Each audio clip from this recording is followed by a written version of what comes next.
Yes, you can daily drive a Shelby GT350, but I think most of you guys already knew that. So the point of this video, although it is titled Can You Daily Drive a Shelby GT350, the point of this video isn't necessarily meant to give you guys a definite yes or no, because like I said, I think most of you guys can assume that it's very daily drivable and a livable sports car.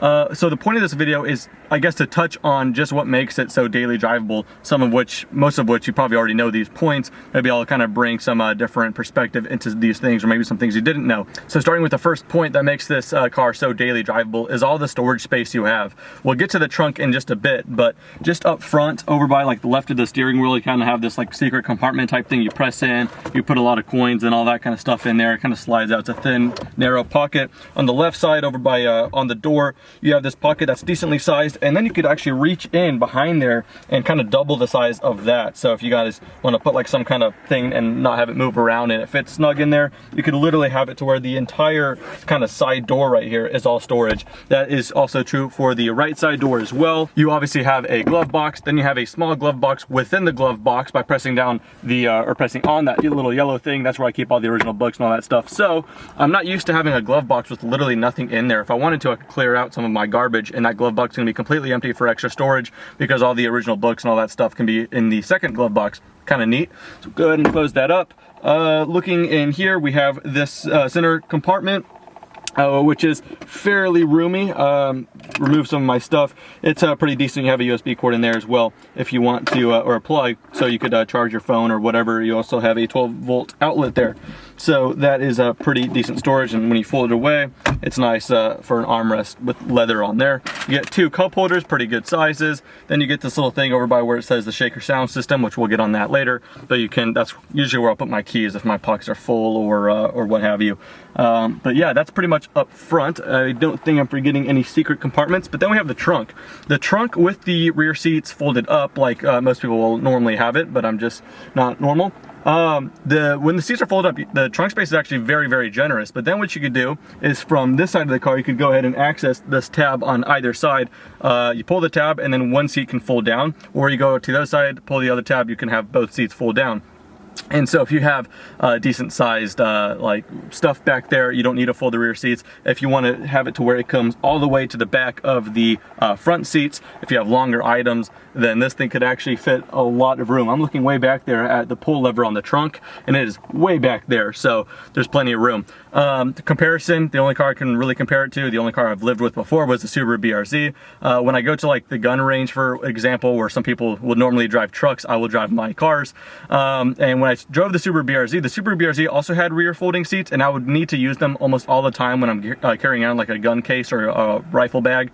Whereas in this car, I can carry that without folding the seats, which means with the seats folded, I could carry items that are much larger that I could never fit in the BRZ. By the way, of course, a shameless plug is coming your way. I have a separate YouTube channel just about guns. It's called Texas Plinking, link in the description. That's the last time I'll plug it, I promise. But anyway, yeah, get in. It's gonna be the next PewDiePie. Get in before 1,000. Anyway, on to the next point. So going along with the theme of storage space and I guess the rear seats, is the rear seats are actually very usable. I managed to use the BRZ seats a few times, but not comfortable for anybody. But these are actually usable. Now, I have not sat in the back seats yet, so I'm probably gonna have to eat my own words here, and you guys are probably looking at footage now of me attempting to get back there, but I'm pretty sure I'm gonna do it just fine. So the reason I know they're usable is because I have now taken 3 passengers, all a little shorter than me, so I'll probably be the tallest person so far to be back there. But you can't really call it a usable back seat unless I do not adjust my front seat. So I'm gonna keep my front seat just like this, and then try to use the back seat. If I got the thumbs up, then they're usable. But just from my experience so far, I've had 3 different people back there with 2 passengers up front, and it's worked out fine. Not 3 people at the same time, by the way. The next point has a lot of points underneath of it, and that is that it is just simply easy to drive. Now, even spiritedly, if you're driving quickly, it's actually not intimidating as well, but I'm talking about daily driving, just mundane, you know, drives, commuting, and all that kind of stuff. It's actually very, very easy to drive. It's actually smooth. Now, this has MagnaRide, just like Corvette's equipped with MagnaRide. You will know that it's a very two-phase car, which is kind of cool. You have adjustable magnetic rheological dampers, so you could be in a hardcore track mode or track suspension setting. It is very stiff. I'm doing 70 miles an hour on the highway and the thing's bouncing, so I don't use that setting too much. You could have sport, and then you could have normal. And in normal, it absorbs bumps very, very well without being, you know, boaty, like what I would assume muscle cars to be. Even in normal mode, this isn't boaty, but it's very, very nice and adaptive, as it should be with MagneRide. Now, if you're watching this video being a prospective buyer, 2017s and 18s are standard with MagneRide, or they're standard with the track pack, which includes MagneRide along with other things. If you're trying to buy a pre-owned 2016 and you want MagneRide, make sure it's equipped with the track pack.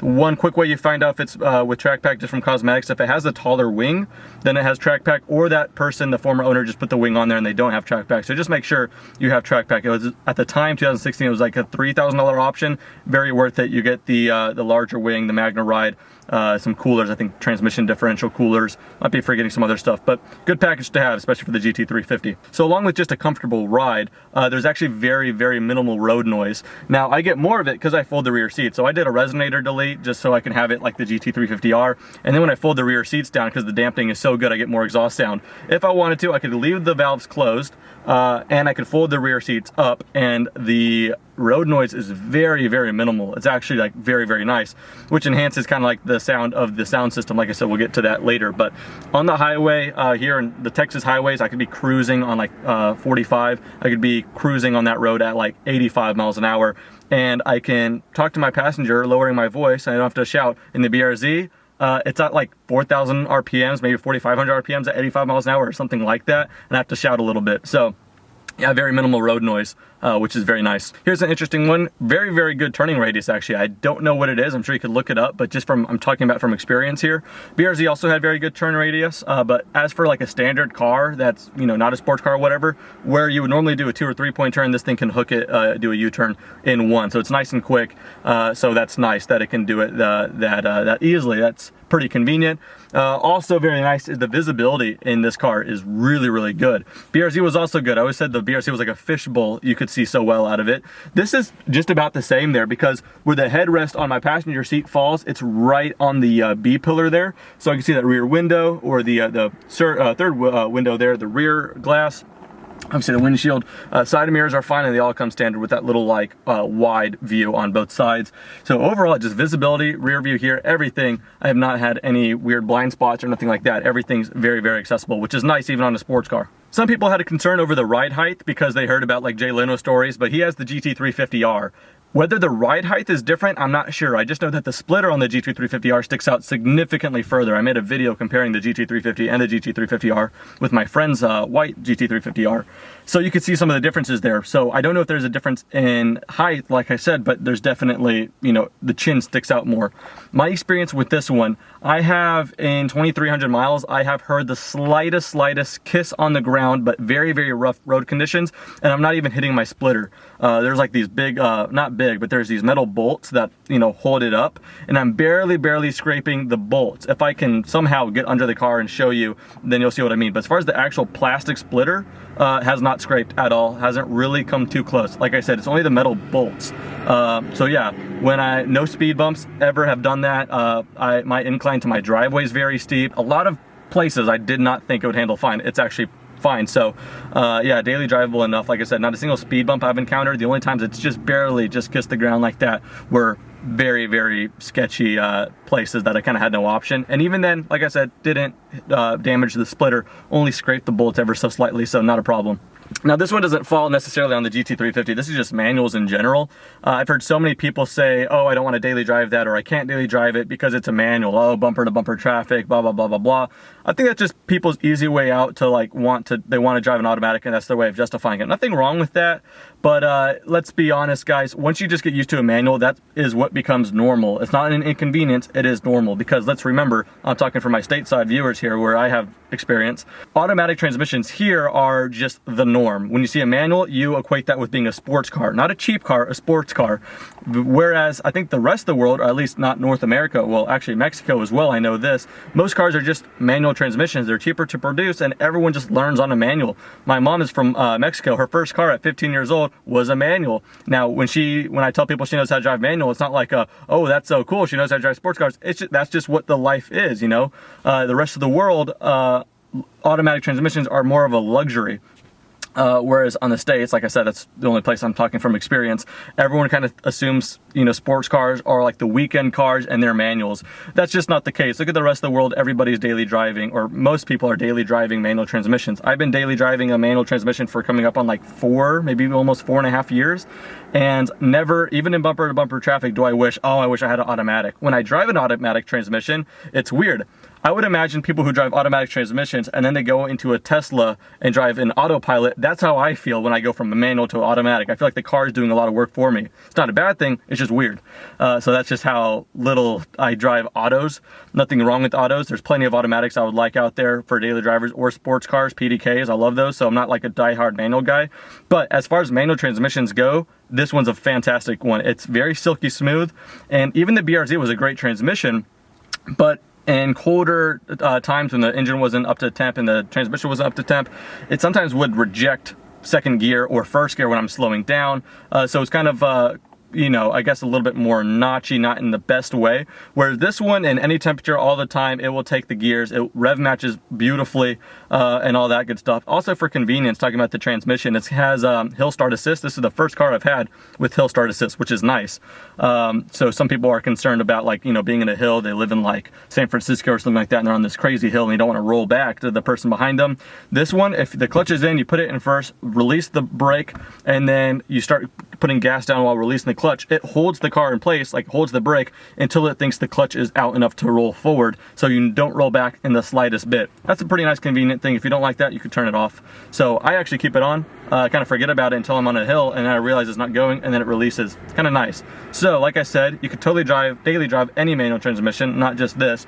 But as far as manual transmissions go, this one's a great one. Talking about some conveniences that make this just a joy to daily drive. One of them being the keyless entry and exit. You have the key right here. For one, it is a good looking key, but it's kind of same design language as all other Fords, except for the Shelby logo, so that's nice. But anyway, you get out your car, you close the door, and you can put your finger on the little lined or ribbed pattern or whatever that is, and then it locks. That's nice, because I have experienced cars that have, you know, keyless entry, but you have to get the key out and lock it. Which doesn't make all that sense. If you're gonna do keyless, just do full keyless, which this one does. You get out, you put your thumb on the door handle, it locks, you come back, and then you put your hand behind the door handle and it unlocks. You never have to get the key out of your pocket, so that's nice convenience. Also talking about conveniences, this has Bluetooth, so you can make calls and answer calls hands-free, which I never thought I would use, but I've been using it because on the latest iOS update for my iPhone, I don't know if you guys are familiar with it, the latest update, as soon as it detects like your Wi-Fi or Bluetooth that it's familiar with, it turns Bluetooth back on. So it's been connecting without me knowing, and it's actually pretty nice. I have accepted calls while I'm driving. You just press a button, talk on the phone, hang up. So that's actually nice. It makes me feel like an executive, but it's really usually just my mom calling, making sure I'm safe. Anyway, so yeah, that's actually very nice. I like that. Another convenience, rear view backup camera. This is federally mandated on 2017s plus in the States, but if they're gonna do it, at least they did a very nice one. This has a $3,000 tech pack, which includes this larger screen, and the rear view backup camera is actually really nice. Guided lines when you turn the steering wheel, which are actually very accurate lines, and it's kind of a pessimistic rear view backup camera, which is probably the way I want it. When I'm backing up into my garage, it looks like I have got half an inch to spare, before I hit the rear wall, but then when I get out, it's enough room for me to walk. It's probably half a foot. So it's very, very nice. It looks out for you, and it's actually very easy to use. It still takes me by surprise when I put it in reverse. I see the rear view backup camera. I'm not used to it, but it's nice and convenient, actually. This doesn't really fall on convenience. It's just a pleasant thing, I guess. The shaker sound system that comes with the $3,000 tech pack. It's actually nice. I'm not an audio snob. Some people have like some certain knack for hearing. I don't. Together with the low road noise and this sound system, you could customize it. The bass, treble, blah, blah, blah. You do whatever you want. I got it set to where I like it. And yeah, it sounds good. Like I said, I'm not like an audio snob. I'm not someone who puts like the crazy subwoofers and all that stuff in their car, but it's fine for me. Now, I had a list of things I wanted to run through, make sure I didn't forget anything. I've already kind of covered the list, just going over all of my, I guess, things I can't really write down, just things from, I guess, feel or what have you after putting 2,300 miles on it. It's just a spacious car, but it's not like overwhelmingly big for a sports car, so it's a great cross. Same thing with these seats. These seats are not uncomfortable by any stretch of the imagination. Maybe it depends on your build. These are the Recaro seats, but they are not I don't know if they're called Recaro bucket seats, but they don't feel like bucket seats, which I have sat in, and they're not comfortable, but they serve a purpose. These are very comfortable, and they serve a purpose with these large bolsters. They keep you in place very, very well. I can drive on hours on end. I'm not gonna get tired. I'm not gonna get, you know, feeling sore with these seats. They're great seats, but overall, just the entire cabin, just spacious, but not overwhelmingly big, like I said. So they did a very good job. This is just Mustangs in general, I'm sure. But yeah, I really like it. It's, you know, it's sports car, so it's not like, you know, too lifted off the ground, but compared to like the Corvette, or dare I say the BRZ, people get mad when I compare the BRZ, but come on, that was my last car. What do you expect? It is taller than the BRZ, but not like too tall to where it doesn't feel nimble. So when I get in it, it's just a little easier. But then again, I'm young, so I shouldn't be complaining about cars getting in and out of. So it's not a good or bad thing. I'm just saying, if you want a car that's just easier to live with, that's one thing that makes it like that. Good cabin space, easier to get in and out of. So with that said, there's plenty of other things, like little things that probably make this daily drivable. But I think I covered the big ones. So anyway, there is one thing, if I'm going to be fair, out of all those things, valid things that make this daily drivable, there's one that will probably hinder some people from daily driving it, and that is the gas mileage. Now, it's not terrible. It's not like what cars were, you know, a decade ago or anything like that. But it's, and I have an interesting proposition for this. So hear me out. This thing's advertised to get 14 city and 21 miles a gallon highway, which seems to be pretty true. I'm averaging 16 miles to the gallon, but I'm also not driving it conservatively. I'm really kind of putting my foot down on the highway a lot. So somehow I'm still managing 16, which is kind of right there as far as advertised. You could probably get better, but by better I mean like maybe high teens, maybe 20 on average. So yeah, that's not necessarily that great. Also considering it has a 16 gallon fuel tank, taking premium fuel. Each fill up can be pretty expensive. In fact, I need to fill up right now. So that is going to be probably $45 or so with the local prices here. And I fill up very, very often. So with that said, that can be more expensive than you would like to run this car. On the other end, what I was gonna say, what's kind of an interesting proposition, if you guys are gonna not daily drive this, not buy one because of the fuel costs, well, let's put it this way. Why is it such a thirsty car? And that is because of the glorious engine that you wanted to buy the car for in the first place. That is the 5.2 liter flat plane crank, naturally aspirated V8. The most powerful naturally aspirated engine Ford has made. And the car above this, the GT350R, has the same engine with no changes. So if you're gonna get a GT350, that's really what you're getting. Magna ride, I think that's one big thing, but also the biggest thing is that engine. And I don't know how the value on this car is going to do 5 years from now, 10 years from now. It could totally tank, lose the majority of its value, over half its value, or it could stay where it is. I don't know. I'm not going to say I don't care because I own it, so I do care, but I didn't buy this for an investment, obviously. That's what I'm saying. But what I'm getting at is the same reason you're going to be spending more on fuel is hopefully the same reason this car won't depreciate as much as others. Because as things are going, you know, smaller displacement, twin turbocharged, or the GT 500, I would assume it's a supercharged version of this.